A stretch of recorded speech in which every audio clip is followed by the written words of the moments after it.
اللهم صل على سيدنا محمد يا رب صل وسلم دائما ابدا على حبيبي.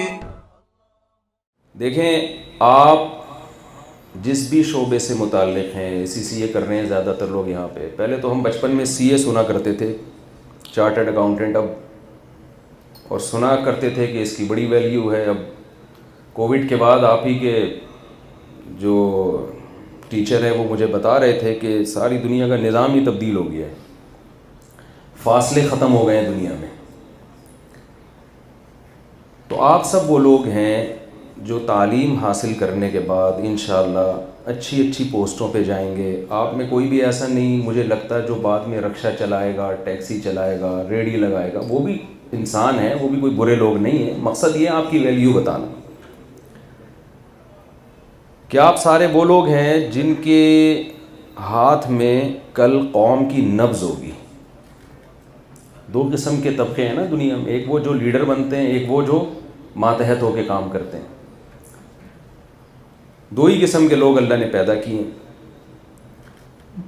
اگر آپ کے سامنے آپ کا کوئی ہدف نہیں ہوگا, کوئی ویژن نہیں ہوگا, تو آپ کی زندگی تباہ اور برباد ہو جائے گی. دیکھیں انسان کے لیے, اچھا میری طرف توجہ رکھنی ہے آپ نے تھوڑی دیر میں. مجھے بیان نہیں آتا, میں گپ شپ لگاتا ہوں, باتیں کرتا ہوں. بیان تو علماء کا کام ہے. آپ میں سے ہر شخص سے میں ایک بات آپ کے ذہن میں ڈالنا چاہتا ہوں کہ آپ لوگوں نے کبھی تنہائی میں بیٹھ کے غور کیا ہے کہ آپ کی زندگی کا ہدف کیا ہے؟ دنیا میں کسی کا کوئی گول نہ ہو, کوئی ہدف نہ ہو, تو وہ سیدھے راستے پہ چل سکتا ہے کیا؟ جو سوال پوچھوں اس کا جواب دیں نا. کوئی ہدف ہی نہیں ہے, کوئی ٹارگٹ ہی نہیں ہے. ایسا آدمی ٹینشن میں مبتلا ہوتا ہے, پریشان ہوتا ہے, جس کی زندگی کا کوئی ہدف ہو ہی نہیں. ایسا آدمی بھی پریشان ہوتا ہے جس نے غلط چیز کو ہدف بنا لیا, وہ بھی پریشان ہوتا ہے. ہمارے ہاں میجورٹی ایسی ہے جن کی زندگی کا سرے سے کوئی ہدف ہوتا ہی نہیں ہے. اکثر تو ہمارے ملک میں اسی قسم کے بچے پیدا ہو رہے ہیں, اور بڑے بھی ہو رہے ہیں تو ان کو 70 سال تک پتہ ہی نہیں چلتا کہ ہم کیوں ہیں, ہم دنیا میں آئے کیوں, رہتے کیوں ہیں. آپ کو پتہ ہے کہ جب آپ کا کوئی ویژن نہیں ہوتا تو آپ ہمیشہ کسی دوسرے کے ویژن کا حصہ بن جاتے ہیں. جب آپ کا کوئی ہدف نہیں ہوتا نا تو آپ دوسرے کے ہدف کا اس کے ساتھ تعاون شروع کر دیتے ہیں لاشعوری طور پر, آپ کو پتہ بھی نہیں چل رہا ہوتا. اس وقت دنیا کی بڑی بڑی قومیں ہیں جنہوں نے ایک ہدف بنایا ہے. وہ چاہتے ہیں کہ ساری دنیا اسی ٹریک پہ چلے جس ٹریک پر ہم دنیا کو چلانا چاہتے ہیں, تاکہ ان کا ویژن پورا ہو. وہ آپ کے ویژن کے لیے نہیں کر رہے یہ سب کچھ, وہ چاہتے ہیں ہمارا ویژن پورا ہو. اس کی میں ایک مثال دیتا ہوں. میں 2013 میں حج پہ گیا. حاجی وہاں اتنی شاپنگ کرتے ہیں, آپ کو پتہ ہی ہوگا.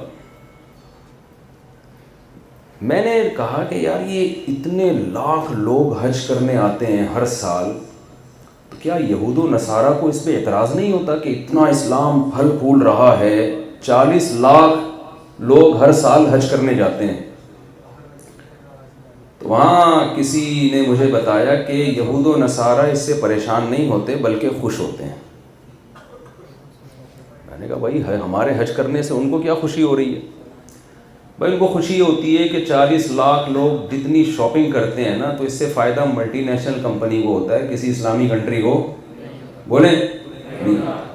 تو ان کے تو مال تباہ کے بک رہا ہے, اتنا فائدہ. وہاں تو سارے ہماری کسی اسلامی کنٹری تو کوئی پروڈکٹ ہمیں کوئی نسوار شاید کہیں وہ بھی گلیوں میں, یا پان کی میں نے کچھ دکانیں سعودیہ میں دیکھی جو بنگلہ دیش کے لوگوں نے کھولی ہیں چھپ کے, وہ بھی اللیگل. تو پان، نسوار اور شاید اب پاکستانی بہت زیادہ ہیں تو گٹکا بھی وہاں شروع ہو جائے. تو جب تک وہاں پان، نسوار اور گٹکے کا بزنس ترقی نہیں کرتا، پاکستانی قوم کو اس حج سے کوئی فائدہ معاشی لحاظ سے نہیں ہے. سمجھ رہے ہیں؟ وجہ کیا ہے؟ ہم لاشعوری طور پر حج بھی کر رہے ہیں لیکن ہم اس میں کسی دوسرے کے ویژن کا حصہ بن رہے ہیں. حالانکہ قرآن مجید نے حج اور تجارت کو ایک ساتھ ذکر کیا ہے. اس سے معلوم ہوتا ہے کہ اسلام میں حج کی ایک بڑی منفعت مسلمانوں کو تجارتی بنیادوں پہ بھی ترقی یافتہ بنانا تھا. ہوتا یہ تھا، صحابہ کرام جب حج کے لیے جایا کرتے تو دنیا بھر سے لوگ آیا کرتے تھے، سارے وہاں مکہ میں جمع ہو جاتے تھے. ایک دوسرے سے پوچھتے، آپ شام سے آئے ہیں، آپ مصر سے آئے ہیں، آپ عراق سے آئے ہیں، بھئی عراق میں کس چیز کی زیادہ ضرورت ہے؟ عراقی پوچھتے کہ یہاں مکہ میں کس چیز کی زیادہ ضرورت ہے. اگلے سال آتے، جس چیز کی مکہ میں ضرورت ہے وہ عراق سے یہاں آتی، اور جس کی عراق میں ضرورت ہے یہاں سے وہاں جاتی. بہترین تجارت ہوتی تھی حج کے موقع پہ. جب اسلام دنیا میں آیا تو صحابہ کرام کو خیال ہوا کہ ہم حج کرنے جاتے ہیں اور کروڑپتی بن کے آتے ہیں، بزنس بھی ہمارا پوری دنیا سے ہو رہا ہے، تو یہ کہیں ایسا نہ ہو کہ حج کا ثواب کم ہو جائے. حج میں تو خالص حج ہونا چاہیے نا. تو انہوں نے رسول اللہ صلی اللہ علیہ وسلم سے سوال کیا کہ یا رسول اللہ، ہم حج کرتے ہیں، ساتھ میں ہم بزنس بھی کر رہے ہوتے ہیں، مدینہ سے مکہ جا رہے ہیں مال لے کے، وہاں سے تاجر آئے ہوئے ہیں، وہ ان سے مال خرید رہے ہیں اور یہ ان سے مال خرید رہے ہیں. تو قرآن کی آیتیں نازل ہوئیں، نبی کی حدیث نہیں بلکہ قرآن کی آیتیں. لیس علیکم جناح ان تبتغوا فضلا من ربکم، کوئی گناہ نہیں ہے کہ تم اللہ کا فضل حج میں جا کے تلاش کرو. یعنی اللہ نے نہ صرف یہ کہ اجازت دی حج کے موقع پہ پیسے کمانے کی، تجارت کی، بلکہ اس کو فضل سے تعبیر کیا کہ یہ تو اللہ کا فضل ہے، اللہ کی رحمت ہے. تو کوئی دنیا میں کوئی ایسا بے وقوف ہے کہ اللہ فضل کر رہا ہو اور وہ کہے مجھے اللہ کا فضل نہیں چاہیے؟ کوئی فضل بھائی بیٹھے ہوئے یہاں پہ ہیں؟ بھائی کوئی ہے ایسا بے وقوف کہ اللہ کا فضل اس پہ ہو رہا ہو اور وہ کہے مجھے اللہ کا فضل نہیں چاہیے؟ اس سے معلوم ہوتا ہے کہ اسلام حج کے ذریعے بھی مسلمانوں کی تجارت کو پروموٹ کرنا چاہتا ہے. لیکن آج حج کے ذریعے کس کی تجارت ترقی کر رہی ہے؟ یہود و نصارہ کی. یہ میں ایک مثال دے رہا ہوں کہ آپ کا اپنا ہدف نہیں ہوتا، آپ کی اپنی پلاننگ نہیں ہوتی تو آپ دوسرے کی پلاننگ کا حصہ بنتے ہیں. تو دیکھو پڑھائی میں جو پڑھنے والے لوگ ہیں نا، جیسے آپ لوگ پڑھنے والے ہی لگ رہے ہیں مجھے ماشاءاللہ، تو ان کی دو قسمیں ہیں. ایک وہ ہوتے ہیں کہ پڑھائی سے ان کا مقصد سامنے واضح نہیں ہوتا. کچھ وہ ہوتے ہیں جن کا ہدف ہوتا ہے لیکن وہ غلط ہوتا ہے. بہت تھوڑے سے لوگ ہیں جن کا ہدف بالکل کلیئر ہوتا ہے کہ ہم نے کرنا کیا ہے. بہت سے تو آپ میں ایسے پڑھ رہے ہوں گے کہ بس ہم نے پڑھنا ہے، پڑھ لکھ کے پھر دیکھیں گے کیا ہوگا. ایسے بھی لوگ ہیں لیکن تھوڑے سے ہیں، ہم کو یہی نہیں پتہ کرنا کیا ہے. جنہوں نے میرا بیان سنا ہوا ہے وہ کہتے ہیں چلو 4 شادیاں کر لیں گے، بس ان کا یہی ہدف ہے. زیادہ تر لوگوں کا ہدف یہ ہے کہ ہم نے پیسہ کمانا ہے. سمجھ رہے ہیں نا؟ زیادہ تر کا ہدف کیا ہے؟ پیسہ کمانا ہے. جب ان سے پوچھا جائے پیسہ کما کے کیا کرو گے آپ؟ عیاشی کریں گے یار، کھائیں گے پیئیں گے موج مستی کریں گے. بھائی موج مستی کر کے کیا کرو گے؟ کہ بس یہی کریں گے نا. ان سے سوال یہ ہے کہ موج مستی تو آپ کی ختم ہو جائے جب آپ فارغ ہوں گے نا، آپ کی آدھی جوانی گزر چکی ہوگی. جو موج مستی کی عمر تو یہ ہے، وہ میں لطیفہ بار بار سنا چکا ہوں. جو میرے پرانے لسنر ہیں ان سے پیش کی معذرت. وہ کہیں گے یار مفتی صاحب بہت گھسا پٹا لطیفہ ہے، بہت ہو گیا، لیکن یہ ہے بڑے کام کا لطیفہ. بات سمجھانے کے لیے نا، اس سے اچھا ابھی تک جب تک کوئی نیا لطیفہ مارکیٹ میں آئے گا نہیں تو پرانا والا ہی چلانا پڑے گا نا. یا تو کوئی نیا لطیفہ کوئی مارکیٹ میں لے کر آئے. تو میں ایک نوجوان سمندر کے کنارے لیٹا ہوا اور سگریٹ کے کش لے رہا تھا. کوئی آپ کی عمر کا تھا، وہ جو عیش کی عمر ہے، عیاشی کی عمر ہے. یہ ایج جو ہے نا، یہ عیش و عشرت اور لائف کو انجوائے کرنے کی عمر ہے. اگر انجوائے کرنا چاہتے ہو، نہیں چاہتے، جیسے کہ آپ لوگ تو ایجوکیشن میں ہے نا، اس کا مطلب لائف کو پراپر انجوائے نہیں کرنا. آپ کو تو صبح اٹھنا پڑے گا, انسٹیٹیوٹ آنا پڑے گا. سی اے یا ایس سی اے میرا خیال ہے ایسے بیٹھے بیٹھے تو ہو نہیں جاتا. میں جن لوگوں سے ملا ہوں جنہوں نے سی اے کیا ہے وہ ان کے بال سفید ہو گئے پڑھ کے, اور پھر ان کو جو جاب ملتی ہے نا اس میں بھی بہت ٹف جاب ہوتی ہے. ساری زندگی دماغ استعمال ہی کرنا ہے انہوں نے, تو انجوائے کیا کب کرے گا آدمی اس وجہ. تو انجوائے کرنے کی عمر تو اس نوجوان کی تھی. وہ ساحل سمندر پہ لیٹا ہوا تھا, سگریٹ کے کش لے رہا تھا, کبھی ناک سے دھواں نکال رہا ہے, کبھی منہ سے دھواں نکال رہا ہے. تو ایک بزرگ اس کے پاس گئے اور اس سے کہنے لگے کہ بیٹا تم اپنا ٹائم ویسٹ کر رہے ہو, تو تم کچھ کر کیوں نہیں لیتے؟ اس نے کہا جی انکل بتائیے کیا کروں؟ بیٹا پڑھ لو. کیا پڑھوں جی؟ میٹرک کر لو. ٹھیک ہے جی میٹرک کر لیتا ہوں میں. 10 سال لگا دیے میں نے میٹرک میں. پھر کیا ہوگا؟ کہیں میں انٹر کر لینا. چلو جی 2 سال انٹر کے بھی نکال دو, 12 سال گئے.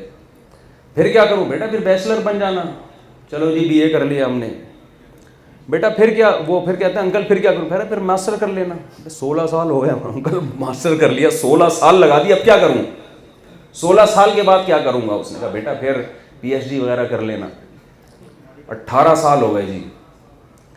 انکل پھر کیا کروں؟ بیٹا پھر اچھی جاب تلاش کرنا.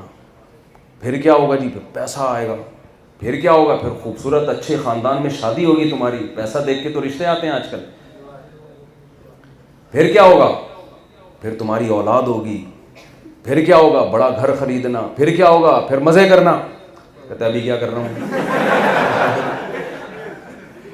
کہہ رہے انکل جو طریقہ آپ مزے اڑانے کا بتا رہے ہو نا, میٹرک ہر آدمی کر نہیں پاتا. انٹر میں کتنے فیل ہوتے ہیں, نقل کرنا نہیں آ رہی ہوتی کراچی میں لڑکوں کو. کراچی میں ایک فیل ہوا, میں نے کہا یار آج کل تو کتابیں رکھ کے پیپر حل کر رہے ہوتے ہیں, تم فیل کیسے ہو؟ کہہ رہے مجھے یہی نہیں سمجھ میں آ رہا تھا اس کا جواب کہاں سے شروع ہو رہا ہے کدھر ختم ہو رہا ہے. یعنی بک سامنے رکھ کے بھی نہیں آ رہا ہوتا جواب. تو کہتا ہے آپ جو طریقہ بتا رہے ہو نا 16 سال 18 سال, اس میں مزے کرکرے ہونے کا بڑا خطرہ ہے, کیونکہ ہر ایک میٹرک کر نہیں پاتا, پھر ایک پڑھ نہیں پاتا, پھر اگر پڑھ کے پیسہ آتا ہے تو صحیح جگہ شادی نہیں ہو پاتی انسان کی. وہ بیوی ایسی ملتی ہے کہ وہ والی جو میں نے لطیفہ سنایا تھا ایک دفعہ کہ ایک بیوی اپنے شوہر کا سر دبا رہی تھی اور کہنے لگی کہ شادی سے پہلے بھی کوئی سر دباتا تھا آپ کا, ایسی خدمت کرتا تھا؟ اس نے کہا پہلے درد ہی نہیں ہوتا تھا میرے.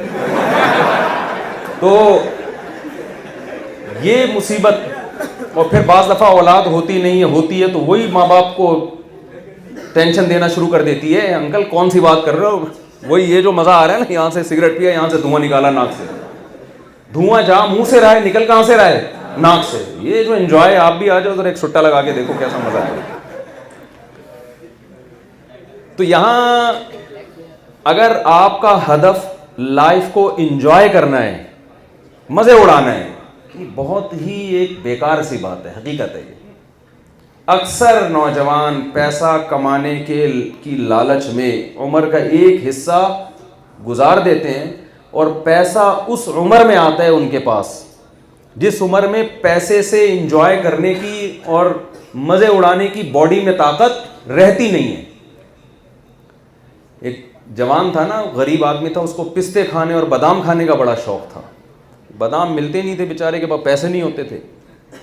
اس نے کہا یار میں پیسہ کماؤں گا پھر بادام کھایا کروں گا نا. تو جب پیسہ کمایا ہے تو منہ میں دانت ختم ہو گئے. تو کسی نے بادام لا کے دیے, کہتا ہے یار جب دانت تھے تو بادام خریدنے کے پیسے نہیں تھے, اور جب پیسے آئے ہیں تو چبانے کے لیے دانت رہے نہیں. یہ ہر انسان کے ساتھ ہوتا ہے, آپ کے ساتھ بھی ہوگا, سب کے ساتھ یہی ہوتا ہے. یہ جو لذتیں ہیں نا اور عیش, اس کی ایک عجیب نیچر ہے. جو مزے اڑانے کے پیچھے بھاگتا ہے نا وہ کبھی بھی لائف کو انجوائے کر نہیں سکتا. وہ مزے ہمیشہ آگے آگے بھاگتے رہتے ہیں, اور وہ ہمیشہ اس کے, یہ چیزیں گریوی میں ٹھیک ہیں. گریوی سمجھتے ہو, ہدف کچھ اور ہے, گریوی میں مزے بھی اڑا رہا ہے انسان. میں اس کی مثال دیتا ہوں. آپ جا رہے ہو جی, لاہور جانا ہے آپ نے, ہدف آپ کا کیا ہے؟ میں نے کہاں پہنچنا ہے؟ لاہور. ہدف لاہور بناؤ, راستے میں انجوائے بھی کرو یار. کیا خیال ہے؟ راستے میں آپ موٹر وے پہ ذرا قیام و طعام کے لیے اتر جاؤ, وہاں پیزا بھی کھا لو, برگر بھی کھا لو, کولڈ ڈرنک بھی پی لو, چائے کا موڈ ہو رہا ہے چائے پی لو. غیر اخلاقی حرکتیں نہ کرو. موڈ تو بہت بہت چیزوں کا ہوتا ہے انسان کا.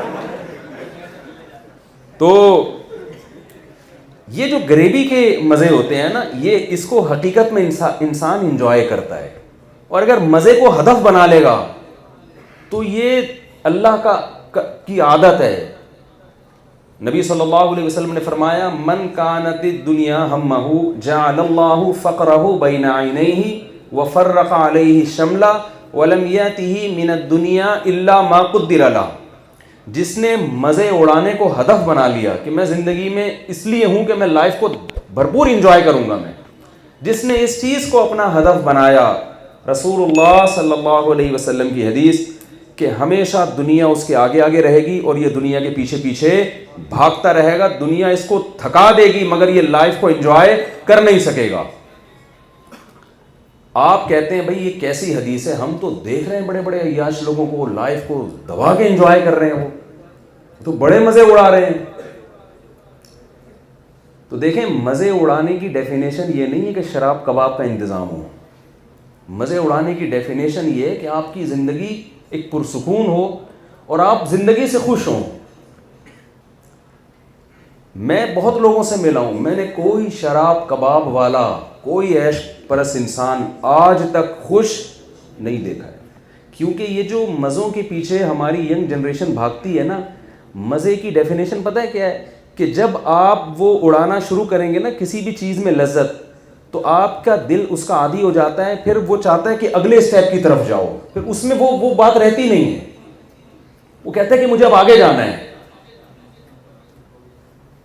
پھر آگے پھر آگے پھر آگے. ہوتا کیا ہے, آپ کی ایج بڑھ رہی ہوتی ہے, آپ کی باڈی میں لذتیں حاصل کرنے کی صلاحیت کم ہو رہی ہے, اور آپ کی خواہشات کیا ہوتی جا رہی ہیں, روز بروز بڑھتی جا رہی ہیں, جس کا انجام کیا ہوتا ہے آخر میں خودکشیاں, ڈپریشن.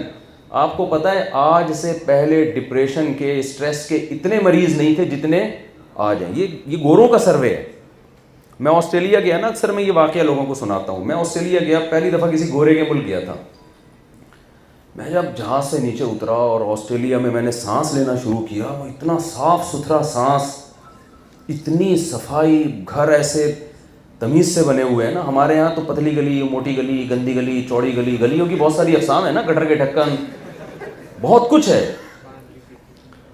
وہاں کوئی آوارہ گردی کرتا ہوا نظر نہیں آیا کیونکہ گٹر کے ڈھکن ہی نہیں تھے گلیوں میں. بھائی کراچی میں تو گٹر کے ڈھکنوں پہ جا کے بیٹھتے ہیں نا لڑکے, وہاں نہ ڈھکن نظر آ رہے ہیں گٹر کے, نہ گٹر نظر آ رہے ہیں. اتنی صفائی ستھرائی, اتنا خوبصورت ماحول, بہت مزہ آنا شروع ہوا کہ یار ایسا بھی ہوتا ہے. میں نے وہاں ایک ڈاکٹر سے پوچھا, میں نے کہا ڈاکٹر صاحب یہاں تو کوئی مریض ہوگا ہی نہیں ہے, تو ہمارے یہاں جیسے ڈاکٹر سے پوچھیں نا پیشنٹ کون سے زیادہ ہوتے ہیں, تو ڈاکٹر کیا کہتے ہیں, بھائی کھانسی کے, نزلے کے, کیونکہ ماشاءاللہ پولوشن اتنا زیادہ ہے کہ ہر آدمی چھینکتا رہتا ہے, اور جو نہیں چھینک رہا نا اس کا مطلب وہ گندگی کا عادی ہو گیا ہے. وہ یہ نہیں ہے کہ وہ بہت اچھا صحت مند ہے, اس کا مطلب وہ جراثیم وراثیم جو ہے نا اس کے لیے لفٹ کرانا چھوڑ دی اس کی باڈی میں. اب اس کو یہ جرثومے نہیں ملیں گے تو شاید وہ چھینکنا شروع کر دے. تو میں نے وہاں ڈاکٹروں سے بھی ملا, میں نے وہاں پوچھا, میں نے کہا آپ کے زیادہ تر پیشنٹ گورے کس ٹائپ کے پیشنٹ زیادہ آتے ہیں نا, کیونکہ یہاں تو صاف غذا ہے, پانی صاف ہے, ہوا صاف ہے, اتنی صفائی کا خیال ہے کہ جب آپ آسٹریلیا کے ایئرپورٹ پہ, کیونکہ الگ جزیرہ ہے نا بالکل پوری دنیا سے کٹا ہوا, تو آپ کے جوتوں سے مٹی بھی وہ ایئرپورٹ سے باہر نہیں لے جانے دیتے کہ کسی دوسرے ملک سے گندگی کیوں لے کر آ رہا ہے, اتنا خیال کرتے ہیں. میں نے کہا بھائی یہاں تو کلینک ہیں کیوں, ڈاکٹر ہونا ہی نہیں چاہیے نا یہاں. ٹینشن, جو بے روزگار آدمی اس کو بھی وہاں پر یعنی پیسے ملتے ہیں بے روزگاروں کو. اور ایک چیز تو میں اکثر لوگوں کو بتاتا ہوں, وہاں بچے پیدا کرنے پر الاؤنس ہے نا, کہ جس کے جتنے بچے پیدا ہوں گے, کیونکہ آبادی نہیں ہے گورنمنٹ, اور گوروں کے تو بچے ہوتے ہی نہیں, تو فیملی سسٹم ہی تباہ برباد ہو گیا. گرل فرینڈ کے ہاں بچے تھوڑی ہوتے ہیں, پھر ان کے پھر ایک آدھ ہو گیا تو وہ پھر شادی ہوتی ہے, بعد میں بچہ ابا کی کرسیاں لگا رہا ہوتا ہے شادی میں نا, ابا کی شادی میں تمبو ومبو لگا رہے ہوتے ہیں, حقیقت ہے یہ. تو وہ تو سارا فیملی سسٹم کی ایسی کی تیسی ہو گئی. تو اب ان کے تو اولادیں ہو ہی نہیں رہی نا گوروں کی. اور ابھی کورونا میں کووڈ میں اتنے مر گئے ہیں کہ آپ کو پتہ ہے ٹھگا ٹھگ ویزے مل رہے ہیں آج کل آسٹریلیا کے, بندہ ہی شارٹ ہے مارکیٹ سے. تو ان کا تو مذہب سے بغاوت کی وجہ سے سارا فیملی سسٹم کیا ہو گیا, تباہ ہو گیا. ہمارے یہاں تو لوگ رو رہے ہوتے ہیں نا, بہو اچھی نہیں ملی, داماد اچھا نہیں ملا, وہاں رو رہے ہوتے ہیں بندہ ہی, بیٹا ہی نہیں ملا, اولاد ہی نہیں ملی ہے. بہو اور داماد کے اسٹیپ تو آگے کے ہیں. تو میں نے وہاں ڈاکٹروں سے پوچھا, میں نے کہا ڈاکٹر صاحب ٹینشن فری کنٹری ہے اور یہاں کوئی پریشانی نہیں ہے, تو یہاں زیادہ تر پیشنٹ کس کے آتے ہیں آپ کے پاس؟ انہوں نے کہا یہاں اسٹریس ڈپریشن کے پیشنٹ آتے ہیں. کوئی بھی ایسی جگہ ہوگی نا کنٹری کے میں جہاں سے یہ خطرہ ہے کہ یہاں سے چھلانگ لگا کے کوئی بھی مر سکتا ہے, گورنمنٹ نے وہاں باڑ لگائی ہوئی ہوتی ہے, کیونکہ حکومت کو یہ خطرہ ہوتا ہے کہ یہاں سے لوگ روز چھلانگیں مار مار کے مریں گے. کتنی بڑی حقیقت ہے یار, کتنی بڑی حقیقت ہے کہ ایک ملک جس میں ٹینشن کے علاوہ سب کچھ ہے, اس میں بیماری ہی کون سی ہے؟ ٹینشن کی بیماری, اسٹریس اور ڈپریشن کی بیماری ہے. سب سے زیادہ گولیاں ڈپریشن کی بکتی ہیں وہاں پہ. اور آپ کیا سمجھتے ہو یہ نفسیاتی ڈاکٹروں کے پاس ڈپریشن کا علاج ہے؟ یہ آپ کی بھول ہے. دیکھو آپ سے راز کی باتیں لوگ نہیں کریں گے, ہم سے کرتے ہیں. مولانا لوگوں سے سب آگے اپنے دل کی باتیں بتا رہے ہوتے ہیں. نفسیاتی ڈاکٹر ہمارے پاس آتے ہیں کہ حضرت ہم دوسروں کا علاج کر رہے ہیں لیکن خود کس میں؟ ہم ڈپریشن. خود ڈپریشن. ایک کا تو بیچارے کا سنا انتقال ہی ہو گیا ڈپریشن کی وجہ سے. ڈپریشن کے علاج گورے کے پاس بولو نہیں ہے. ہماری ینگ جنریشن مغربی کلچر سے اتنی متاثر ہو رہی ہے کہ جو چیز گورے کے پاس نہیں ہے وہ بھی اس سے لے رہی ہے, جو چیز جس کے پاس ہو وہ اس سے لازمی لیں آپ. نہ اس پر نبی نے پابندی لگائی, نہ اس پر اسلام نے کوئی پابندی لگائی, نہ اس پر قرآن نے کوئی پابندی لگائی. اسلام میں یہ نہیں ہے کہ آپ علم مسلمان ہی سے سیکھیں گے, کہیں سے بھی آپ کو علم ملتا ہے آپ لیں. بعض دفعہ میں خود ایک ڈاکٹر کے پاس گیا, پیٹ کا اسپیشلسٹ تھا, ہندو ڈاکٹر تھا. ہمیں پتہ چلا کہ یہ زیادہ اچھا علاج کرتا ہے. گھر والے بیمار تھے میرے, تو ہم اس کے پاس گئے. ہم نے یہ تھوڑی دیکھا کہ مسلم ہے یا غیر مسلم, بھائی جو اچھا علاج کرے گا ہم اس کے پاس جائیں گے نا, کیونکہ ہماری نیڈ کیا علاج ہے اور یہ اس کے پاس زیادہ اچھا ہے. تو اسلام نے ایجوکیشن کے معاملے میں, تعلیم کے معاملے میں, یہ کوئی بھی فائدہ آپ اٹھانا چاہتے ہیں تو اس میں مسلم اور غیر مسلم کا فرق نہیں کیا. لیکن آپ کسی سے وہ چیز لینا جو اس کے پاس ہے, جو ہے ہی نہیں وہ کیسے لے رہے ہیں آپ اس کے پاس؟ تہذیب آپ کے پاس ہے, انگریز کے پاس تھوڑی ہے. حلال و حرام کا علم, جائز ناجائز کا علم, فیملی سسٹم, یہ آپ کا مضبوط ہے, یہ گورے کا مضبوط نہیں ہے. ویژن آپ کے کلیئر ہے. اسلام نے آپ کو, میں بھی اس طرف آ رہا ہوں کہ آپ کا ہدف کیا ہونا چاہیے, یہ اسلام کا کلیئر ہے, یہ گورے کا کلیئر. گورے کو نہیں پتا ہم کیوں پیدا ہوئے ہیں, اس کو یہ نہیں پتا. میں بھی اس طرف آ رہا ہوں, انشاءاللہ میں اس کو کلیئر کروں گا. لیکن میں ایک چیز آپ سے عرض کر رہا ہوں, پھر ہمارے ہاں نفسیاتی ڈاکٹروں کے پاس جا رہے ہیں دماغ کا علاج کرنے کے لیے, اور ڈاکٹر کہاں سے پڑھ کے آ رہے ہیں؟ گورے سے, ان کی یونیورسٹیز پڑھ کے آ رہے ہیں. بھائی وہاں کے انجینئر بہت اچھے ہیں, وہاں کے سائنٹسٹ بہت اچھے ہیں, وہاں کے نفسیاتی ڈاکٹر بالکل بھی اچھے نہیں ہیں. وہ اپنی قوم کا کیوں نہیں علاج کر لیتے؟ اپنی قوم کو کیوں خودکشیوں سے نہیں بچا لیتے؟ تو میں نے آسٹریلیا میں دیکھا, ہانگ کانگ میں بھی دیکھا, جہاں کوئی اونچی جگہ ہو نا جس کے بارے میں خطرہ ہو کہ یہاں سے گر کے سر بڑے اچھے طریقے سے پھٹ سکتا ہے انسان کا, ایک دم گرے گا اور قیمہ بن جائے گا, ایسی جگہوں پہ گورنمنٹ کیا لگاتی ہے؟ باڑ لگاتی ہے. کیونکہ حکومت کو خطرہ ہے کہ ڈیلی بیسس کی بیس پہ نا, ایک تو ویسے ہی آبادی کم ہو گئی, تو ایسا نہ ہو کہ ٹھک ٹھک کر کے لوگ مرنا شروع ہو. میں گیا ایسی پلیسز پہ, ولاگ نہیں بنایا کیونکہ یہ ایک نیگیٹو ہوتا ہے کہ ہمارے ملک کا ایک منفی امیج دنیا کو دکھا رہے ہیں, تو ایسی چیزوں کو وہاں کیمرے میں لانا الاؤ نہیں ہے, برا اثر پڑتا ہے نا. وہ کہتے ہیں آپ ہماری قوم کی اچھی اچھی باتیں بتائیں نا, اتنی اچھی یہاں زبردست قسم کے ماشاءاللہ کیسی صاف ستھری سڑکیں, گٹر کے ڈھکن ہی نہیں ہے, پتہ نہیں جا کہاں رہا ہے حساب کتاب سارا. تو یہ جی چیزیں آپ بتائیں, یہ نہیں کہ یہاں سے پٹک کے اتنے لوگ آج ہلاک ہو گئے. یہ چیزیں ان کے میڈیا پہ نہیں آتی. ہاں ہمارا میڈیا کرتا ہے, اچھی چیزوں کو چھپا دیتا ہے, اور ایک تیزاب پھینکنے کا واقعہ ہوگا تو اتنا پھیلاتے ہیں اس کو کہ جس نے نہیں بھی پھینکا ہوگا نا وہ بھی کہتا ہے چلو یار ہم بھی ایک ٹرائی کر کے دیکھتے ہیں. تو میں یہ عرض کر رہا تھا کہ وہاں خودکشیوں کا ریشو سب سے زیادہ, ایسے ملک میں جہاں ٹینشن کے علاوہ آپ کو سب کچھ ملے گا, ٹینشن نہیں ہے لیکن پھر بھی ٹینشن سب سے زیادہ. کوئی تو فالٹ ہے نا اس سوسائٹی میں. ہمارے ایک ریلیٹیو ہیں, پوری دنیا میں انہوں نے ٹریولنگ کی ہے اور بہت گھومے ہیں. مجھے ایک دن کہنے لگے آپ کو پتہ ہے کہ سویڈن, اگر کوئی کہنا کہ ٹینشن فری کنٹری کون سا ہے, تو سب سے زیادہ ٹینشن فری کنٹری 15 سال پہلے کی رپورٹ کے مطابق وہ سویڈن تھا. اب کا مجھے نہیں پتا. خودکشی کا ریشو کہاں سب سے زیادہ ہے؟ سویڈن میں. سمجھ میں آ رہی ہے بات؟ خودکشی کا ریشو کیا ہو گیا بھائی؟ دیکھو ہمارے یہاں کتنی ٹینشن ہے. ہمارے ہاں مائک چلتے چلتے بند ہو جاتا ہے، یہ ایک ٹینشن ہے. بیٹھے بیٹھے لائٹ بند ہو جائے گی، یہ ایک ٹینشن ہے. ابھی ایک صاحب کا بہترین انہوں نے آئی فون خریدا جو بالکل نیا ورژن آیا نا 13 پرو، 14 پرو آ گیا لیکن وہ ابھی 13 پرو انہوں نے لیا. ارادہ یہی تھا اسے بیچ کے 14 پرو لوں گا.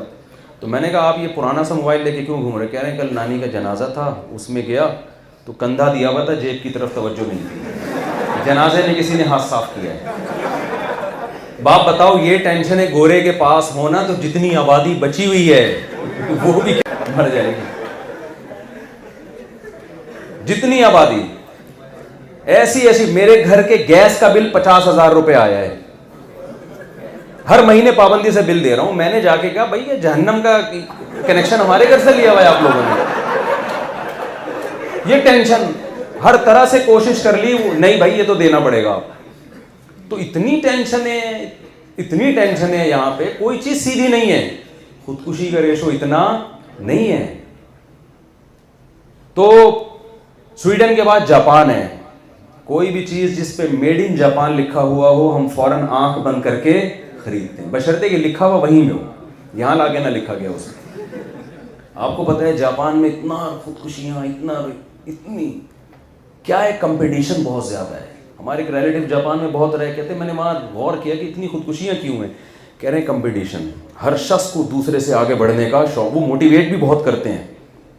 آج کل کے موٹیویشنل اسپیکرز نے بہت سے لوگوں کی اوپر کی سیٹنگ آؤٹ کر دی ہے. میں دیکھ رہا ہوں لڑکوں کو پاگل ہو گئے ان کی جو اسپیچز سن کے. اسٹرگل پھر یہ کرنا ہے، پھر وہ سارا دن نا باولوں کی طرف یہ سوچتے رہتے ہیں، پھر میں نے ویژن بنانا ہے، پھر میں یہ کروں گا. بالکل شیخ چلی والا قصہ چل رہا ہے لڑکوں کے ساتھ. کچھ لڑکے تو ہم نے ہٹائے، میں نے کہا بھائی تو سننا چھوڑ دے، تو سٹے مٹے لگا لیا کر بیٹھ کے تھوڑا بہت، صحیح ہے نا، کچھ بھی نہ کر. یہ ٹینشن میں تو جو جا رہا ہے اس سے تو بہتر ہے کہ کچھ بھی نہ کرو یار. سب سے پہلے تو اپنی صحت ہے. اتنا مسلط کر لیا یار ایک ویژن کو اور ایک ہدف کو، میں یہ بنوں گا، میں یوں بنوں گا، پھر دوسرا آگے نکل گیا، آپ پیچھے رہ گئے تو آپ کا دل چاہ رہا ہے کہ یار میں مر جاؤں، ڈپریشن میں آنا شروع ہو گئے. یہ غلط ہے. تو میں نے کیا، وہ ایسے میں نے دیکھے لڑکے پاگل ہوتے ہوئے. تو دیکھیں ایک کوئی اس سوسائٹی میں کوئی بہت بڑا فالٹ ہے جس کی وجہ سے ایسا ہو رہا ہے. تو یہ جو میں جاپان کی بات کر رہا تھا کہ کمپٹیشن، دوسرے سے آگے نکلنے کا شوق. اس کمپٹیشن کی وجہ سے جو نکل گیا تو ٹھیک ہے، جو تھوڑا سا پیچھے رہ گیا کہتا ہے یار میری جو زندگی کا مقصد تھا نا، وہ مقصد کیا ہو گیا؟ مقصد ختم ہو گیا. اور آپ کو پتا ہے کہ تاجر آدمی ہمیشہ یہ دیکھتا رہتا ہے کہ پبلک میں نیڈ کس چیز کی ہے، اسی کے پیسے، اسی پہ نوٹ چھاپو. تو وہاں جاپان میں جب تاجروں نے دیکھا، کھوپڑی استعمال کی، انہوں نے کہا کہ یار اتنے لوگ مر رہے ہیں تو چلو ہم کوئی ایسا طریقہ ایجاد کر لیں، آئیے تمیز سے مریے، ہمارے پاس اتنے پیسے ہمیں دیں، ہم آپ کو تمیز سے مار دیں گے. تو آپ اکٹھے مرنا چاہتے ہیں یا ان کے ہاں ناکام محبتوں کی وجہ سے کوئی نہیں مرتا، یہ ذہن میں رکھیں. وجہ اس کی ہے کہ ان کے ہاں محبتیں ناکام ہوتی نہیں، کیونکہ محبت ہی نہیں ہوتی نا ان کے ہاں. تو بالغ ہونے کے بعد ہی وہ سارے سیٹ اپ شروع ہو گئے. وہ جذبات، ڈیزائرز پیدا ہی نہیں ہونے دیتے وہ لوگ. یہ تو عشق مشق ہمارے یہاں چلتا ہے یہ سارا سیٹ اپ، ان کے یہاں نہیں ہے یہ.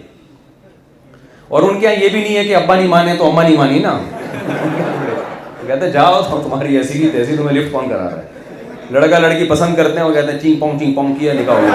حقیقت ہے. تو وہ چینگ پونگ دو بولے ان کا ہو گیا، نکاح ہو گیا. پھر چھوڑنا بھی ہے، بیوی کو شوہر اچھا نہیں لگ رہا ہمارے یہاں، تو پھر یہ طلاق کا، پھر اس کو لڑکی والے بیٹھیں گے تو لڑکے والے بیٹھیں گے، دونوں میں سلو ہوگی، ابا غیرت کا مسئلہ بنا لیں گے. ان کے ایسا نہیں ہے بھائی، نہیں بن رہی لڑکی ٹاٹا کرے گی بولے کہ میں جا رہی، اور پھر وہ میاں کھمبے سے لٹکا ہوا ہو، ختم قصہ. ہمارے یہاں نہیں لٹکتا تو بھی تو آگے مسائل شروع ہوتے ہیں. پھر وہ ٹینشن دیتا ہے لڑکی کے دروازے پہ جا کے. میں ایک جگہ امامت کیا کرتا تھا، ایک دن میں نے دیکھا صبح کو بندہ آ کے نا کسی کے گھر پہ دھاڑ کر کے مار رہے لاتے ہیں. میں نے کھڑکی سے جھانکا، میں نے کہا کیا ہو گیا؟ کہتے ہیں بھائی ہماری بہن کو اس کمبخت نے حقوق نہیں ادا کر رہا ہے، ہمارے بہنوں ہی کا گھر ہے. میں نے کہا ایسے حقوق ادا کرے گا؟ وہ بیٹھ کے وہ لاتے مار رہے ہیں صبح. تو گوروں کے ہاں یہ ٹینشنیں نہیں ہے.